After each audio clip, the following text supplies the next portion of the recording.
Today, we are going over the most epic comic stories in history, Alfred the Great. It's April 871, and the island of Britain has been transformed into a war zone. Though small Viking parties had raided the coast of Britain for decades, this time it was much different. 6 years ago, hundreds of Viking ships made a landfall in East Anglia, and the great heathen army with numbers in Thethazan set foot on British soil with their wives, children, and toolmakers. This army had no interest in simple looting. This time, they were here as conquerors. The Vikings were ruthless warriors, and within 2 years, the unsemitic English kingdoms of Northumberland, East Anglia, had fallen into their control. In 871, the heathen army finally turns its attention to the kingdom of Wessex, and King Ethelred and his brother Alfred led their army into battle against the Viking invaders. The two forces engage in 9 brutal battles over the span of a year, and momentum swings back and forth like a championship fight. But soon, more Viking reinforcements arrive in Britain, and their numbers are simply too much for Ethelred's army of conscripted farmers and merchants. In the Battle of Merton, the king is wounded, and he soon dies of his injuries.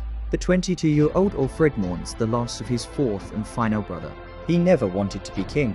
He had plans for a quiet life filled with reading and learning about the wonders of the world. But now, he was the only one left, and the grim responsibility for leading his people against the greatest threat his kingdom had ever faced was thrust onto his shoulders. As Alfred was preparing for his brother's funeral, the Vikings attacked again, destroying what was left of his already battered army. With no other options, Alfred pays the Vikings to leave. The great heathen army takes the treasury and goes on to attack the neighboring king of Mercia. They are unstoppable, and by 875, Alfred's kingdom of Wessex is the last remaining English kingdom free of Viking rule. With their complete conquest of the island looking like an inevitability, more Danes pour into Britain, and the Viking army in the south, led by a monstrous man named Guthrum, sees an opportunity to snuff out the last pocket of English independence.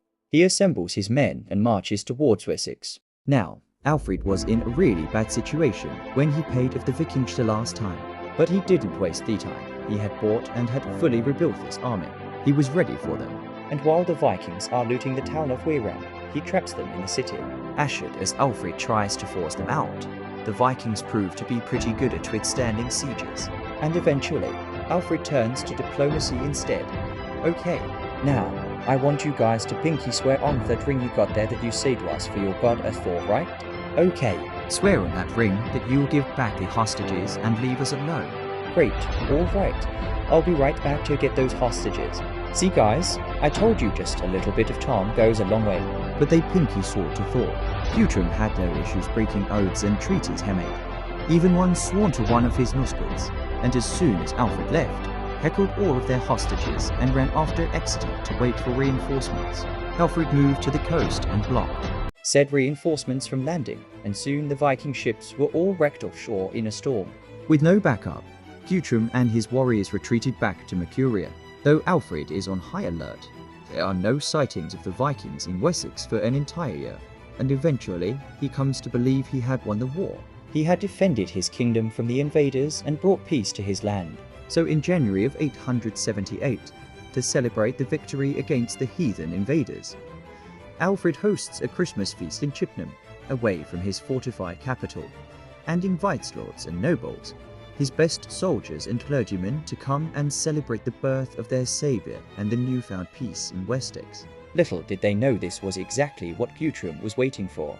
As Alfred and his men are toasting, a loud rumbling begins to swell outside the hall. The king and his guests try to see what the commotion is when suddenly large Viking warriors burst through the doorways and begin slaughtering everyone within reach. They had learned that Christmas was a religious day for the Saxons and realized that this would be the perfect time to strike. Alfred and his soldiers are unarmed for the holy celebration, and the Vikings mercilessly tear through the dinner guests. In the chaos, the king and a small band of bodyguards flee into the marsh while the remaining dinner guests scream in agony as they are massacred. Alfred runs until he reaches Somerset. Exhausted and dirty, he is taken in by an old peasant woman who feels sorry for this desperate man. She has no idea he is her king, and she asks him to watch some of her cakes she had put near the fire to bake. Alfred agrees, but as he stares into the fire, his mind races between thoughts of self-pity and desperation to save his kingdom. 7 years I held them, bought them with gold when I had to, Fought the best I could. One bloody night. That's all it took. One night, and the 7 years were all for nothing. I could still hear them screaming. My people, my household guard. They died so I could run. Loyal men. Good men die defending a king who abandoned them. What kind of king runs while his warriors die? What kind of king watches cakes by a fire? Oh no, I told you not to burn the cakes. As the king sat there being chewed out by that old peasant woman, it's hard to imagine why he didn't just give up then and there. Most would. Heck, the king of Mercuria fled to Rome when the Vikings came for him. But Alfred was different. He apologizes to the woman for her cakes and leaves with a calm intensity. Maybe it was because he was deeply religious and he believes God was testing him like many great kings in the past. Or maybe it was just because he wanted revenge for gut rum ruining his Christmas dinner. Whatever the reason, after months spent reviewing all of his options, Alfred decides to lay it all on the line and to try to fight back one last time against the Vikings. He sends out a call to every able-bodied man to take up their sword and join him to fight against these invaders. He calls on them to rally at Egbert's Stone on the 7th week after Easter, and together they will fight not as kings, nobles, farmers, or merchants, but instead they will fight together as English. But was there anyone left to hear his call to arms? The Vikings had killed his best soldiers at the Christmas attack. Many nobles, expecting the fall of Wessex, had turned on their king or fled the island altogether, well aware that he may be marching to not just his own death, but the death of his kingdom. Alfred prepares what's left of his decimated army and rides for Egbert's Stone. As he approaches the rendezvous point, his worst fears begin to race through his mind. What if no one is there? What if his message never reached his people? Or even worse, what if they had lost faith in their king? But as Alfred crests the final hill that overlooks Egbert's Stone, he is welcomed with the roar of 4,000 men, their swords raised. They cheer their king as he rides towards them. They had all heard his call and were all prepared to fight to defend their homeland. Alfred leads this army to confront Guthrum at the Battle of Edington. Leading from the front lines, Alfred and his men engage the Vikings in brutal melee combat for hours until finally they break the will of the great heathen army. Guthrum and his remaining men flee the battle with Alfred and his men cutting down anyone they could catch. The Vikings eventually make it to Chipton, the same town that they had attacked Alfred during his Christmas feast. Alfred sieges the town for weeks, starving the Vikings until Guthrum finally surrenders. The warlord expects the king to execute his entire army, but instead, Alfred does something no one could have ever imagined in 1,000 years. He tells the Vikings that if they wish to surrender, he will allow it. But first, Guthrum must be baptized and convert to Christianity. Then all Vikings must leave Wessex and never return. Guthrum, thinking that this option is much better than being turned into a blood eagle, agrees and is baptized. Alfred actually becomes his godfather, and after being treated like family for a few weeks, the reformed warlord takes his Viking army and goes back to East Anglia. Now, Alfred had already been fooled by Guthrum multiple times, who had shown no respect for any religion, including his own Norse one. So, to most people, it probably seemed like he would just do the same thing again. But perhaps the most surprising thing about this story is that for some reason, it seems like the Viking warlord actually takes his religious conversion seriously. He begins using his Christian name and never attacks Alfred or Wessex again. He ruled his kingdom known as the Tyranny Law until his death as a peaceful king. As for Alfred, his comeback story against the Vikings alone would have made him a legend in itself. But he goes on to do so much more. He completely reforms his kingdom's military, making it more powerful than ever.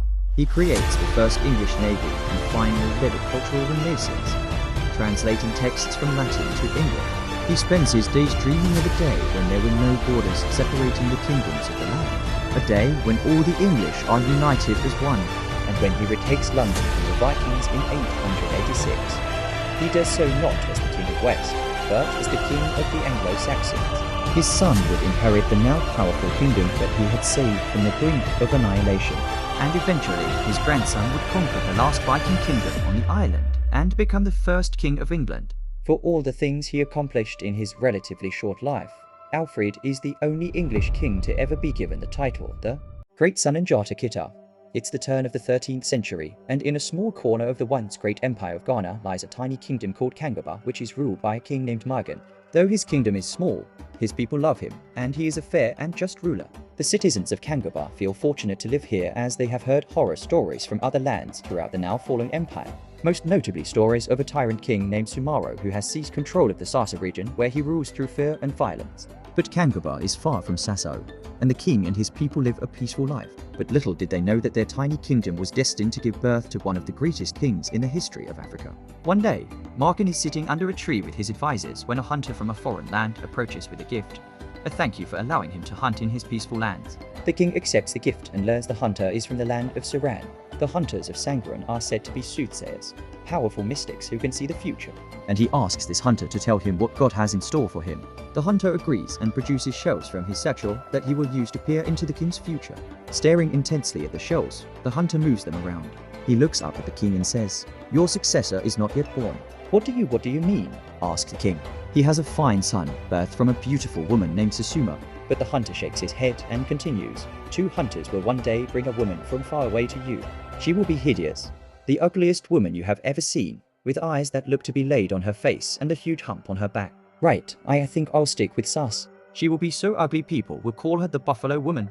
But you must marry her, for she will be the mother of him, the mightiest king, who will be a lion so great that this land will be known forever." All right. A few days later, 2 hunters do arrive and bring with them a woman that they offer to the king as a gift. She is by far the ugliest woman he has ever seen. And so he marries her because, prophecy and stuff. The woman is named Solon, and soon she becomes pregnant and gives birth to a boy. He is given the name Sananjata, and the king is excited. The Lion King, his true successor, has been born. But the excitement soon turns into disappointment as the child grows and it becomes obvious he is disabled. He never learns to walk, and at the age of 3, is still crawling around dragging his legs behind him. The king's previous wife, Suzuma, sees this and laughs. She brings her son near Solon and says, "Come my son, walk, jump, leap about." And as her son pranced in front of Sanjata, she says, "I prefer a son who walks on his 2 legs to a lion that crawls on the ground," and walks away cackling with her son jumping after her. Soon tries everything to heal her son's legs. She researches and tries every herb she can find, but nothing works, and the king is growing more and more disappointed by the day. Maybe soon Jata was not to be the future king. So he tried to make more children with Solon. She becomes pregnant again. But the king is disappointed when she gives birth to a daughter, one who is just as ugly as she is. She gets pregnant again and gives birth to another boy. But when he checks with his spiritual guides, they tell him this child will be the right hand of the king of prophecy, not king himself. The king doesn't know what to do. He trusts the prophecy, but it seems so wrong. When Sanjata turns 7, he is still not walking, and thinking is nearing death. Still believing in the prophecy given to him by the hunter, his last words are to hand his kingdom to Sanjata. But his advisors refuse. A disabled child as their king, they would appear weak and would sure like conquered by a neighboring kingdom. So they give the throne to the son of Suzuma instead. The next day, Soga stares at her son lying on his stomach, eating from a bowl on the ground like an animal. She had done everything she could for him, but the prophecy was wrong. She can no longer hold back her tears and breaks down and cries. Sanjata finishes his meal and looks to his mother. "Do not cry," he says. I will show you today that I can walk." He crawls to the village blacksmith and asks him to give him an iron rod. In front of a crowd, Sanjata grabs the rod and while laying on the ground, stands it up vertically. He then slowly uses the bar to pull himself up. He strains every muscle in his body, but slowly he rises to a knee. The bar bends and with sweat streaming down his face. Soon Jata pushes himself up off the ground. He releases the iron rod from his grasp and stands for the first time in his own 2 feet. The crowd erupts into cheers. The lion walks, they shout. From here, Sanjata quickly grows stronger and stronger, and soon the people in the kingdom begin to believe in the prophecy again. Maybe he actually is the Lion King. And all of this enrages Suzuma, and she begins to plot to have Sanjata assassinated to protect her son's place as king. Fearing for her child's life, Swalon took Sunjata, and together they flee their village in the still of the night. They wander for 7 years, bouncing from kingdom to kingdom. The hardships make Zingajata stronger, and he eventually finds his way to the kingdom of Mar. By this time, Sanjata had grown to be a powerful man. He joins their army, and when he fights in a war with the Maya king, his bravery on the battlefield is noticed, and he deems Sanjata worthy of the Mamar throne. But Sogolan, now sickened on her deathbed, reminds her son that his destiny is not here in Mar, but back in their home village. One day, merchants from Sananjata's Homelanderu, they are brought to Sananjatan. When they see him, they fall to their knees and begin to cry. We have left Rome 2 months ago disguised as merchants, but in reality, we have been searching for you. The tyrant Sumaro has invaded our home. Our king and his mother have fled and left us all alone. We continue to fight, but we have no leader. The soothsayers have told us that only the son of Solon can save us, and we are not saved because we have finally found you. Sanjata, our Lion King, your father's throne awaits you. Upon hearing this, Sanjata thinks of his mother.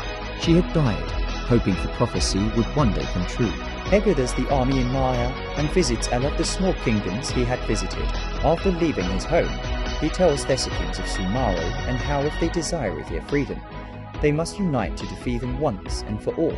His army becomes larger and larger with each stop, and he leads this unified force in the Battle of Corina, where Sumaro and his forces are defeated. Following the battle, the kings who had joined Sananjata kneel down before him and give him the title of Mansa, the King of Kings. This new land he will rule will come to be known as Mani, a glorious empire with vast gold mines and salt beds that become one of the richest empires in the history of the world. One that would become so wealthy that Sananjata's distant Mansa Musa is still regarded today as the richest person to have ever walked the earth.